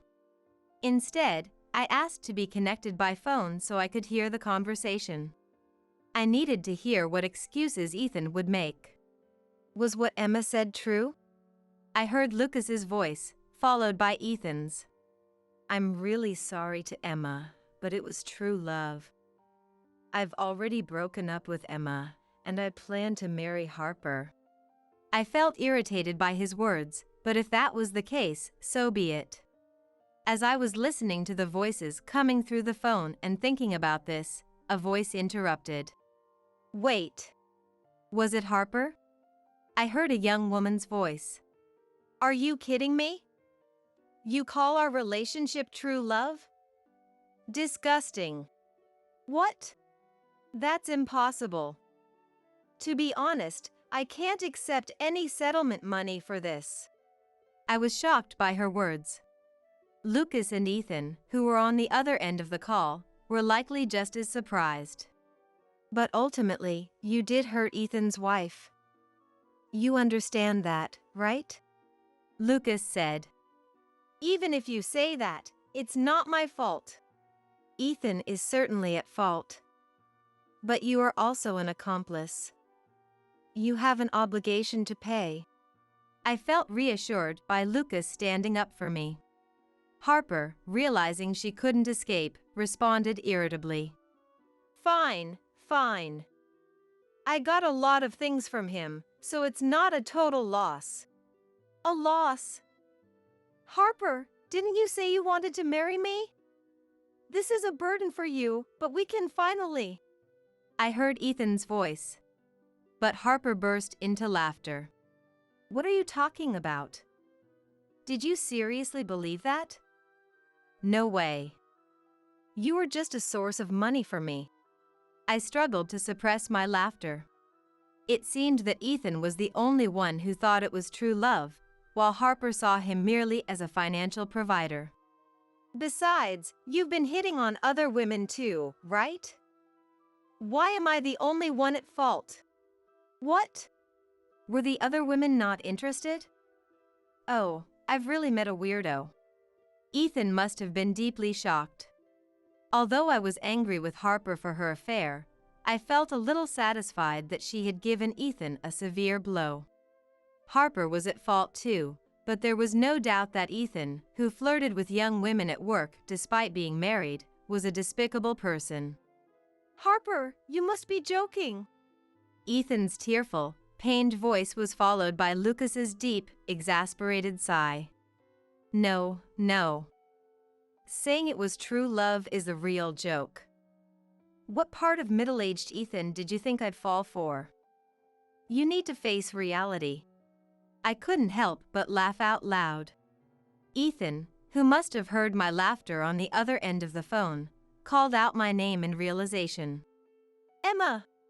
Realizing I was listening, he called out my name, but I only muttered, My condolences, and hung up the phone. Sure, Ethan had some money, but that was his only charm. He wasn't good-looking, didn't value his family, and such a man fantasizing about being loved by a young, beautiful woman was just a fantasy.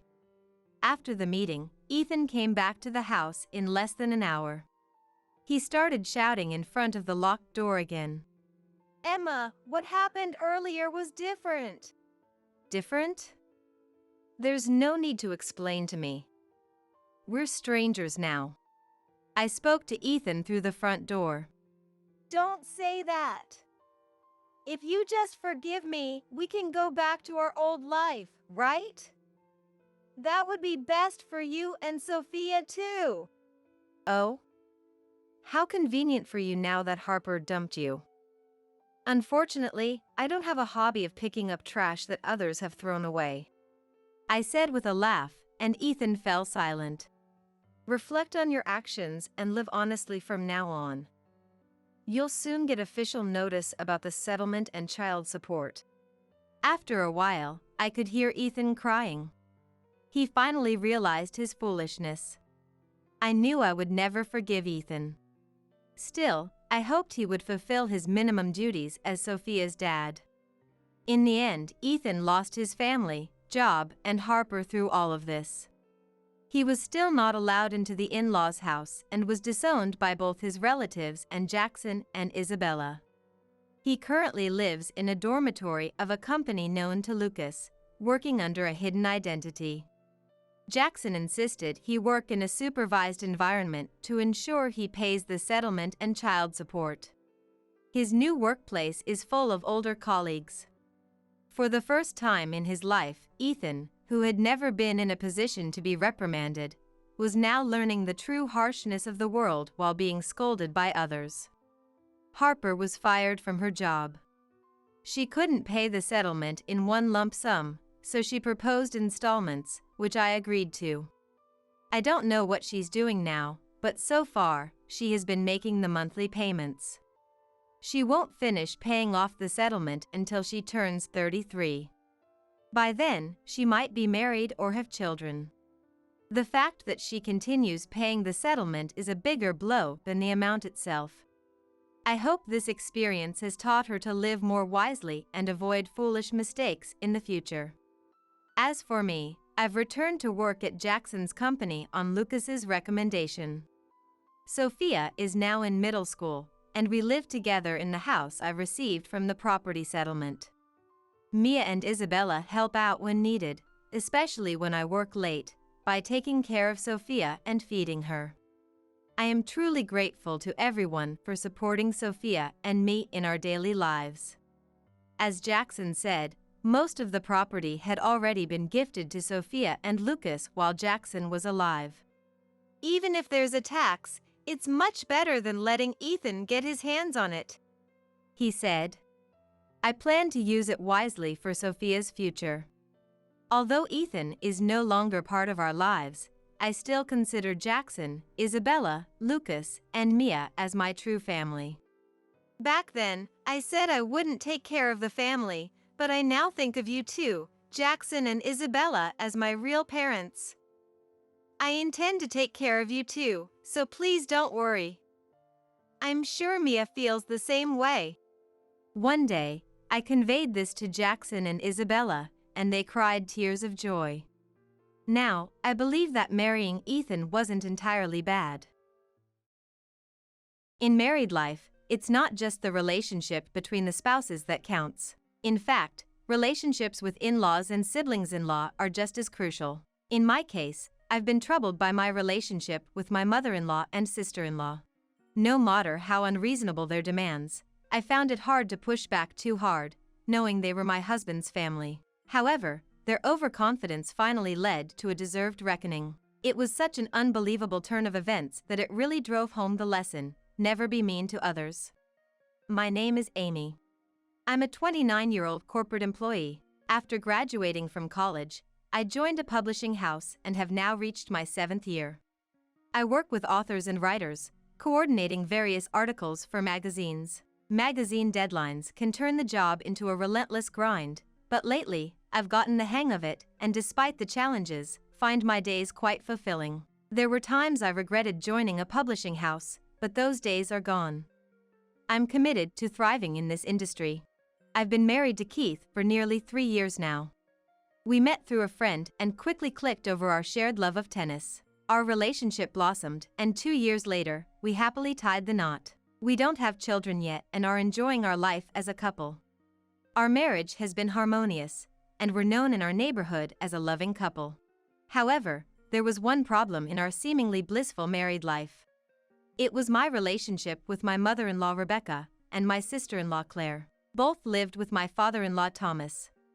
Claire, who is single, works as a gig worker and spends her weekends at matchmaking events or singles parties. We live in a rental house, so our daily lives don't overlap much, but we still have to visit during long summer vacations or Christmas. Though it's burdensome, I can't avoid it, out of respect for Keith. That's when the harassment from Rebecca and Claire would start. "Hey Amy, long time no see. Haven't you gained some weight?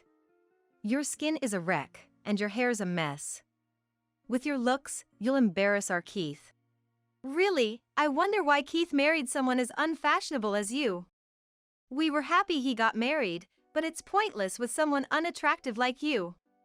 I'm too embarrassed to even tell people Amy is part of our family. The moment I step into their house, they start attacking my appearance. I may not be a beauty queen, but that doesn't mean I don't care about my looks. I manage my diet and exercise regularly, and by all accounts, I'm a healthy weight and size. I avoid foods that are bad for my skin and get my hair treated with hair care items once in a while. Frankly, from my perspective, Rebecca and Claire aren't exactly paragons of beauty themselves. It's baffling how they feel entitled to look down on anyone. Caught off guard, Keith intervenes. "Hey! What nonsense are you two spouting? Amy is my precious wife. Apologize to her, now." They give a cursory apology, but I can see the mockery in their eyes. They're not the least bit sorry. In fact, anyone truly remorseful wouldn't mock someone's appearance in the first place. Their torment continues, forcing me to help with chores only to criticize my every move. "Amy, you folded the laundry all wrong. Didn't I tell you before? How many times do I have to repeat myself? And the room you cleaned, I found dust in the corners. Go back and clean it again. Really, you never learn. Always getting scolded by Mom for the same things. The ironing you did last time left creases, and I was embarrassed in public. Keith deserves a wife who can at least manage household chores." They relentlessly throw sarcastic remarks my way. If Keith or Thomas were around, they'd definitely put them in their place. Unfortunately, these two seize the moments they're not around to spew their venom. It is unbearable. I've talked to Keith about it countless times. He'd promptly call his family to confront Rebecca and Claire about their behavior. Though I appreciate it, sadly, it hasn't improved the situation. Desperate, I got Thomas's contact from Keith and decided to confide in him. Thomas listened without interrupting and promised to reprimand them. His words are comforting, but unfortunately nothing has changed. At this point, I've resigned myself to the fact that those two will never change. So next time, my confidant is Henry, a columnist. Henry first submitted his work to our magazine 5 years ago when I had just started managing writers. He's the writer I've worked with the longest. His columns always brim with originality, and I strongly recommended him to my superiors, securing our collaboration. Of course, the relationship between an editor and a writer is fundamentally professional. With most writers, no matter how long we've worked together, we rarely discuss anything beyond work. However, Henry is an exception. During meetings, we often share personal worries. I listen to his romantic troubles, and I vent about Keith. These exchanges are a welcome respite for me. While I've never had romantic feelings for him, our relationship was certainly more than just professional. I place absolute trust in him, and he trusts me as his editor as well. It's because we've built a relationship of mutual trust that we are able to work together and publish great columns in the magazine. Among the many writers I worked with, I regard Henry's talent as unparalleled. I greatly value his ability as a columnist. Naturally, I confide in him about my troubles with my in-laws. Each time I face harassment at my in-laws, I turn to him for counsel. Though he couldn't offer direct solutions or advice, just having someone listen makes me feel significantly lighter. Then one day, I received astonishing news. Claire was getting married. I knew she was actively seeking a partner at matchmaking events and singles parties, but given her personality, I thought marriage would be challenging for her. Yet, Keith told me she was suddenly getting married, leaving me stunned. At the same time, I couldn't help feeling sorry for the man marrying such a disagreeable woman. She must have put on a facade, presenting herself as a good woman in front of him. While I was processing that, Keith added, "This Saturday, there's a family meeting at the hotel in downtown. As her sister-in-law, could you come too, Amy?" Hearing it, I hesitated. Not because I had other plans, my schedule was clear. Considering all that Claire had done, I just couldn't bring myself to go. Sensing my reluctance, he pleaded, "I get how you feel, Amy, but it's a once-in-a-lifetime moment for Claire. I really want to celebrate her wedding. Please, can you help out? I'm begging you." He was about to cry. I was taken aback, but could feel his sincere concern for his sister. I learned that a fair number of relatives from the other side would attend, and my absence would be noticeable. Understanding the adult circumstances, I agreed to attend the family meeting. We decided to let Thomas know I'd be joining. He was thrilled about my participation. If I was going to be there, I decided to make the best of it. I bought a formal dress and resolved to wholeheartedly celebrate Claire's day. 2 days later, I got an unexpected call from Henry. Calls from Henry were rare unless he needed an extension for his column. But that time, it clearly wasn't about work. The deadline for his current column was far off, and it was a topic he was familiar with. Curious, I answered the call hesitantly. To my surprise, Henry sounded cheerful and said, "I have some important news for you today, Amy." Startled, I asked, "What's the important news?" He joyfully announced, "I'm getting married. The date isn't set yet, but I'll let you know. Please come to the wedding." I was almost moved to tears. For 5 years, we had shared the ups and downs of work and personal life. His marriage felt like my own joy. "Finally, you're getting married. Congratulations. I'll definitely be there. I'm curious about your fiancé, but let's talk about it when we meet," I replied, ending the call on a happy note. The back-to-back marriage announcements filled me with joy. With that happiness, I approached the day of Claire's wedding family meeting. Upon arriving at the designated hotel, I saw Rebecca and Claire chatting in the lobby. As I approached to greet them, Rebecca looked at me with disdain and snapped, "Amy, what are you doing here? Outsiders aren't allowed at this venue." Confused, I froze. Claire then added, "Today is an important family meeting for my wedding. Having someone like you here would embarrass me, the bride. And that unfashionable dress is just shameful. Amy, you're just an outsider who married Keith. We'll handle this as a family, so why don't you just stay home and do some housework?" At those words, my mind went blank. I had come to the hotel, dressed up and ready to celebrate her, not expecting such treatment.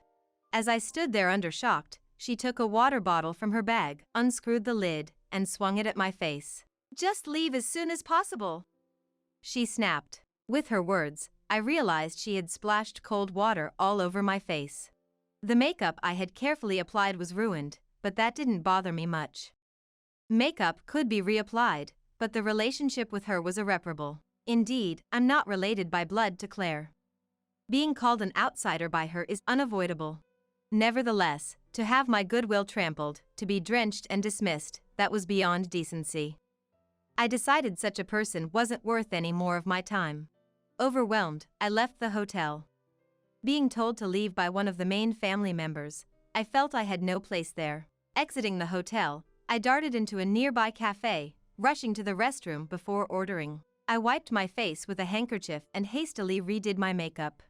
Then, settling in the cafe, I ordered my favorite coffee and cake, seeking solace for my troubled heart. I wasn't in any state to head straight home.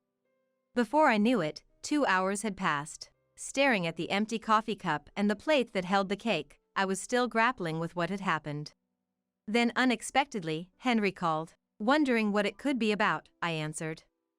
He sounded anxious. "Amy, were you by any chance at the hotel in downtown just now?" Confused about how he knew, I hesitantly confirmed. "Yes, right, I was there."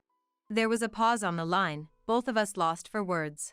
Finally, he spoke. "I'm sorry, Amy, but could you come back to that hotel immediately? If you're nearby, it's okay to take a taxi." Though I was just at a cafe near the hotel and didn't need a taxi, his words hinted at something urgent. Rushing back to the hotel, I found Henry dressed formally waiting for me in the lobby. Led by him, I found myself in the very room where Claire's wedding family meeting was taking place. As we entered, the color drained from Rebecca and Claire's faces, clearly not expecting me to be acquainted with Henry. That's when I grasped the situation. Henry was Claire's fiancé. As I took my seat, Henry stood and addressed the room. Thank you all for gathering today. Regrettably, I have to start with unfortunate news. This marriage will be annulled. The room erupted into chaos, understandably so, given the groom's sudden declaration of annulment. Claire protested. What do you mean by annulment? We've been getting along so well. Henry remained unfazed. Until this morning, annulment was the furthest thing from my mind. But then, I saw it, how you treated my valuable business partner, Amy. How you hurled cruel words at her, even dousing her with water from a bottle. His gaze then shifted to Claire and Rebecca. Following his gaze, I saw them turn deathly pale, clearly not expecting him to have witnessed their actions. Rebecca tried to defend themselves. Don't get us wrong, Henry. We were just giving Amy some advice because of her attitude. Right, Claire? Claire chimed in. Exactly. Amy is always mean to us. We just wanted her to reflect a little. It's really her fault. As they frantically spewed lies, trying to justify themselves, Keith stood to rebuke them. But then, a loud bang echoed through the room. Everyone turned to see Henry, his face filled with rage, glaring at Rebecca and Claire. Enough. Do you really think such childish lies will hold up? Amy is my lifesaver, having endorsed and supported me as a columnist. I know her character better than anyone. Amy is not someone who indulges in malice or traps others. She's nothing like you despicable people. As he spoke, the room fell into an eerie silence. Breaking the quiet, his father stood and announced, If Henry feels so strongly, it must be for a grave reason. I apologize, but let's consider this marriage annulled. Prompted by his relatives, one by one, they began to leave the room. Rebecca and Claire got stunned and could only watch them. They surely hadn't anticipated such consequences for their harassment when they first met me in the lobby.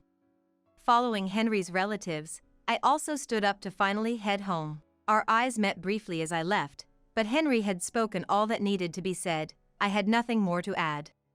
Later, I learned that both were severely reprimanded by Thomas at home, becoming uncharacteristically subdued. Rebecca was sternly warned by Thomas that any further harassment towards me would lead to divorce. Apparently, the threat of divorce made her comprehend the seriousness of her actions. Moreover, Keith made the tough decision to cut ties with his own sister, Claire. Though she was his beloved sister, he couldn't condone anyone who harassed me, and he made that clear. That might have finally made her realize the gravity of her actions. After that, although I had visited the in-laws' house for various reasons, the situation turned different. I faced no further harassment from the two. That incident must have profoundly affected them, as annulment of a marriage over such matters is exceedingly rare. I do feel a bit sorry for them, but they brought it upon themselves. As for me, I continue to work with Henry. I'm grateful for the chance my role has given me to meet such an outstanding columnist. That case has only deepened my trust in him. Together, we'll keep striving to produce the best possible magazine.